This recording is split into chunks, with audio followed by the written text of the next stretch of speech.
అందరి జీవితాల్లో చీకట్లను తరిమికొట్టి వెలుగులు నింపేటువంటి సంతోషాల పండుగ దీపావళి పండుగ. అవును, హిందూ సంప్రదాయంలో ఈ దీపావళి పండుగ ప్రత్యేకమైన స్థానం ఉంది.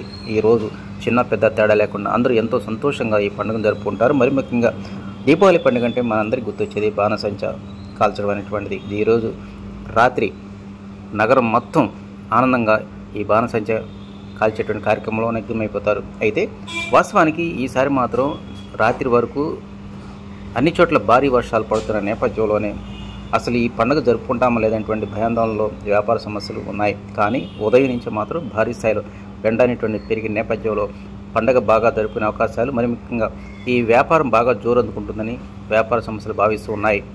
మంగళగిరి, తాడేపల్లి మున్సిపల్ కార్పొరేషన్ పరిధిలో పట్టణ రూరల్ ప్రాంతాల్లో ఈసారి ఈ బాణసంచ వ్యాపారం అనేటువంటిది పెద్ద మొత్తంలో జరుగుతుందని వ్యాపార సంస్థలు భావిస్తూ ఉన్నాయి. ఉన్న 24 గంటల్లోనే అతి తక్కువ సమయంలోనే ఎక్కువ మొత్తంలో అమ్మకాలు జరుగుతాయని వారు భావిస్తూ ఉన్నారు.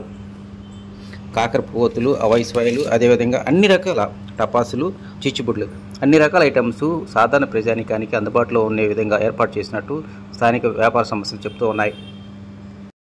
ఈ దీపావళి పండుగ రోజు బాణసంచాలతో పాటు లక్ష్మీదేవిని ఘనంగా పూజిస్తారు. ఈ నేపథ్యంలోనే పూల షాపుల దగ్గర, అదేవిధంగా కొబ్బరికాయల పూజా సామాగ్రి దగ్గర కూడా పెద్ద సంఖ్యలో వ్యాపార లావాదేవీలు కొనసాగుతూ ఉన్నాయి.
వానలు పడి కొంచెం బాగా అందరికీ దీపావళి సామాన్లు తీసిన వాళ్ళు అందరికీ కొంచెం డల్గా ఉందండి. ఇప్పుడిప్పుడే కొంచెం జనాలు రన్నింగ్ అవుతున్నారు.